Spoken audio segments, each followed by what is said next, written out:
Hey, good morning. How are you? I am good. How are you? Yes, I'm doing pretty well as well. I'm having a busy day today. So, yeah, things are pretty fine at my end. I think it's been more than a year we spoke. So, we'll start with your introduction. So, please tell us Yeah, about yourself. yeah, I know about you, but there are many viewers who have joined, they've subscribed newly to the channel. So, please yeah. introduce yourself. Yeah, my name is Pallavi Dhimra and I'm an English trainer by profession. I have been teaching online for almost more than 10 years and I'm from Delhi. About my educational qualification, I'm postgraduate in English as well as TEFL, TESOL certified trainer. And I really love to teach. This is all about me. That's great. So, is there a difference between TEFL and TESOL? TEFL and TESOL, is there a major difference between No, the two? the same, almost same. All right. Almost same, like not much difference. Some countries they accept TEFL, some countries they go for TESOL. Okay, no problem. Okay, so today we will talk a little bit about pronunciation, MTI, and then how to answer questions during conversations because it is quite challenging for people when somebody asks them a question, suddenly they don't know how to articulate a response. So we'll talk about these three things. So initially, because I saw a couple of videos of yours where you were teaching pronunciation and how to get rid of MTI, and I thought that was really interesting and people must hear that on my channel as well. So we'll go ahead with that. So, what are the most common pronunciation mistakes made by Indian learners? What do you come across most often? I tell you, most of the pronunciation that Indian learners they make is because they are not aware of the phonics. The main problem of making the pronunciation mistake is they are not aware of phonics. So if they learn phonics from the very beginning, which is now in lot of schools, but it was not popular like earlier. Earlier we learned just A, B, C, D. We never learned like B, K, D. So Yes. just because of the phonics, they are not able to say the words correctly. So the basic word I can say, a lot of people they say is school. They don't say Mm, school. So how they can say by giving a lot of time to like school, and they say is school, and like it's station, not station. Station they say station, not station. So particular sounds or pronunciation needs to be corrected. So that can be done with right practice and right guidance. But if I tell you in nutshell how they can improve on these particular pronunciation errors by listening them again and again and looking for the phonics. And with each sound, clarity should be there, especially with the vowel sounds, because vowel sounds is something that makes a difference. I'm also speaking, you are also speaking, some other person is also speaking, but the way it makes a difference just because of the vowel sounds. Our mhm. vowel sounds play a very important role. See, there are just five vowels: A, E, I, O, U.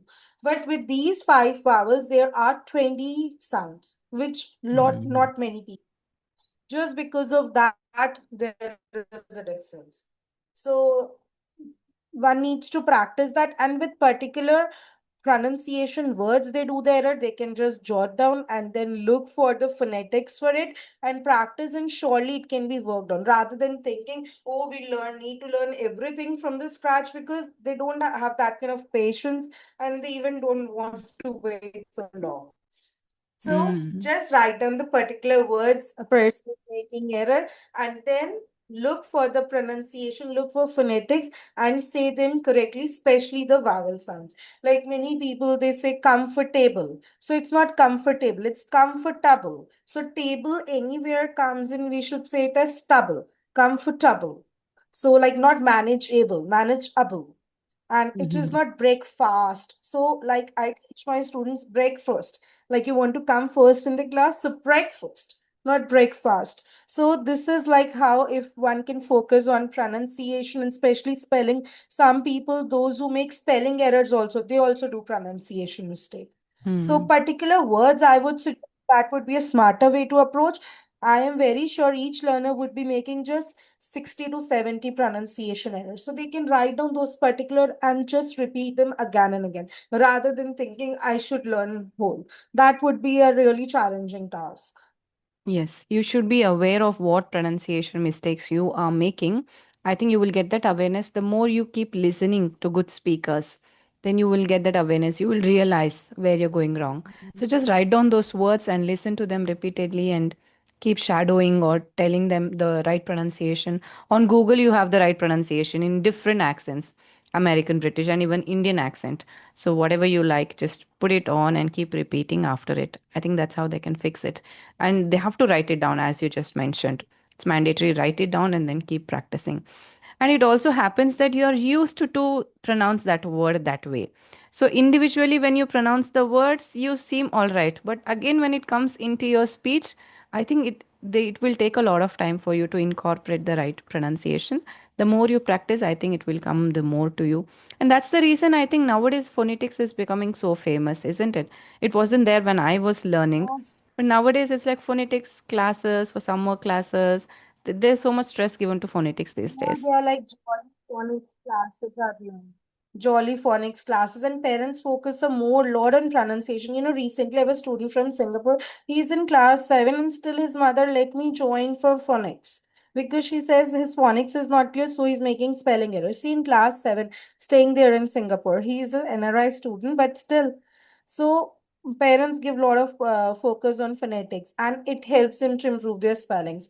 Also, I want to add on something over here. As if we know, like a lot of people, they make mistakes. Even some people, they have self-realization. But sometimes what happen in some cases that the students, they don't know even that they are making Mm. those errors. Here, I want to give one example.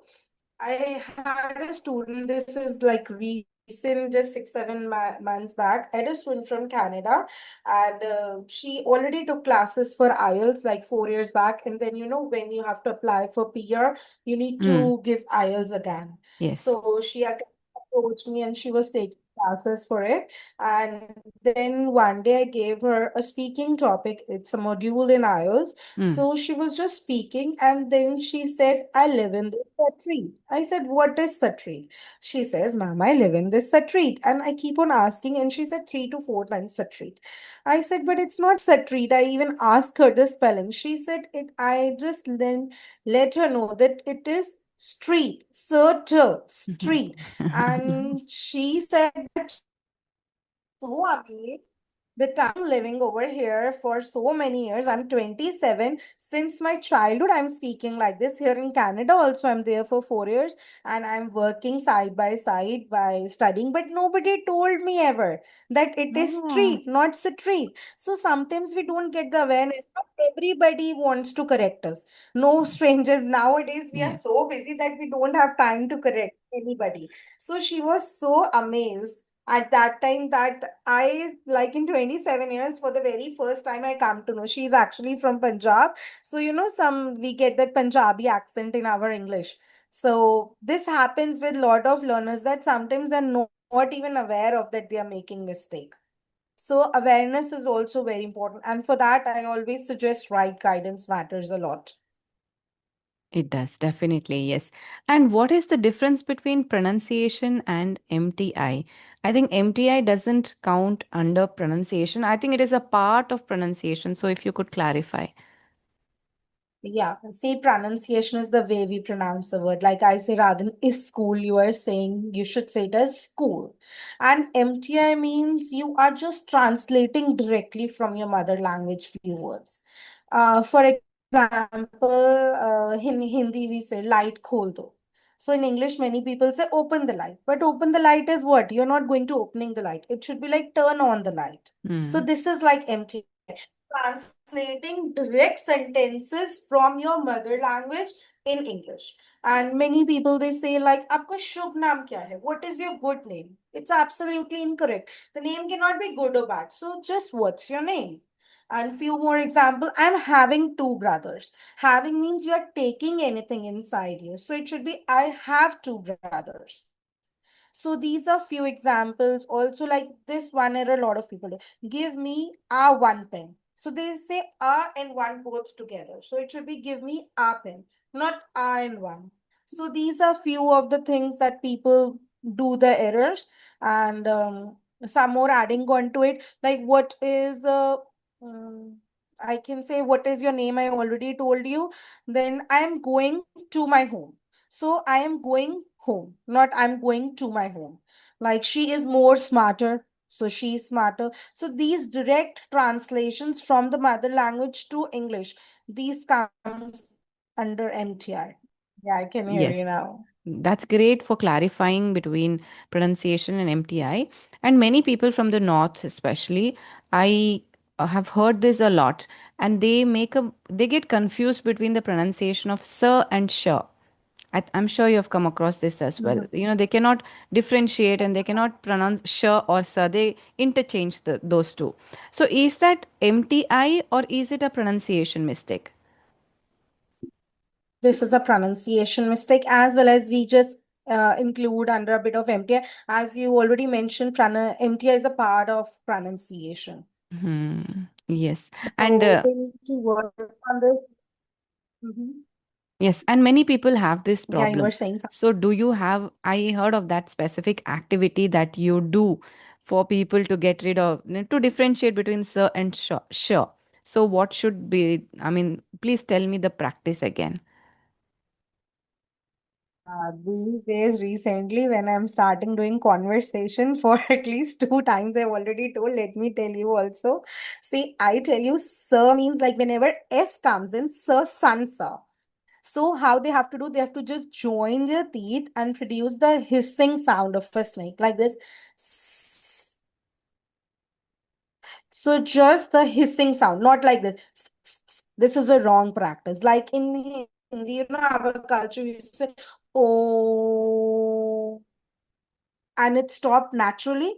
So similarly, when anybody practice like this, especially for sir sound, how you have to do, you have to like do like this.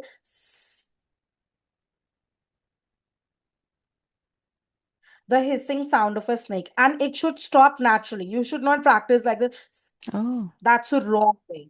So it should stop naturally, like we say, oh, it Hmm. stops naturally. So for continuous 10 to 15 seconds, one should practice if you need permanent result. And that should be done over a period of 5 to 6 months. Because see, Hmm. most of the learners, they get to know when they are in college, they are working already. I have like students who are like around 40 years of age. They come to know in their college or in their office because they are pinpointed by some people around, and they make joke of them, so they want to improve them. So see, if you're having something for almost 40 years, so at least we have 6 months to improve. Yeah, so continue this practice and it will surely work. So I'm also like voice and accent specialist. So based on that, I'm telling you that activity. So it is like sir, so sir should be considered as a separate word, and whatever after that should be separate. Like SEAC. So E, not C. You will Hmm. not try to say together. Might be you will be able to get that, but still give time and don't say it together. So Hmm. just like this. And SH, it is like put finger on the lips and we say shh, shh, Hmm. shh. So there is a loud sound. There, the hissing sound, it's a loud sound. Like shh, ein, not shine together. So sh and sir should be spoken separate and the other word separate. Hmm. Shh, ein, Okay. shh, ooh. Like many people say su. They don't say shh, ooh. So it should be shh, ooh. And like English, they say English. So Yes. ink, li. So it is like three syllables. Ink, Yes. li, shh, and they say C is doing. So it is sh, E. So Hmm. sh and both separate. So when sir and sh needs to be practiced, consider that sir is a separate uh, word. Think in your mind like this. So if it is shoe, so think sure is separate. I need to speak, and oo is separate. So then it will work. This is how one can improve. But keep on practicing over a period of 6 months. And many people, they come across this question and they ask me, ma'am, do we speak the same in front of our in our colleagues also, if anybody? I said, no, that will be like a natural impact. See, I Yes. give them example. Like when you cook at home, you learn the tempering of anything. So you can make all the vegetables with that tempering. Mm, So mm. similarly, if you will practice at home, you will see a direct impact on your speech also. Because this is the permanent solution. So in front of anybody, you will not say shh, oh no, shh, oh. At least try to go a bit slow, but try to, because going a bit slow is far better than saying it wrong. That's right. That's an amazing technique, and thank you for sharing that. Now we come to the second part where we talk about how to articulate a response quickly. And I think this fear many people have during conversations. What if they ask me some question, something random? So I need to be prepared. What if I'm not prepared and they ask me a question and how to articulate that response? And because of that fear, they hesitate from speaking in English, indulging in conversations. They have that fear. They will judge me, or I cannot say I don't know. Though I know, I don't know, I won't get words. So there are a lot of things going on in people's minds. So do you have any magical technique like this where that a person can use to answer questions? A lot of magical techniques. These are all based on my experience I share. And also, I really see how one can articulate the problem comes in when you ask me the Yeah, just question come and closer to I the mic. Yeah. yeah, Mm. you ask me the question and I just translate that first in my mother language and then I'm translating into English. This is the main problem that you are not able to say the prompt reply. So Mm. for that, stop translating in mother language. Now people wonder like then how we will improve? Learn English the English way. Because gone are those days when you need to translate. I tell you, when I started my teaching in almost 2009 or 11, I wonder between that time period, that time I wonder I used to work in Vita and Institute. So there we learn like this translation. मैं ये कर सकती हूँ, and then you Mm. translate into the mother language from other language to English. So this method doesn't work these days. Translation method is out. So learn English the English way. Suppose you see this is mic, so learn it mic only, not what is it said in Hindi. So Mm. translate for that.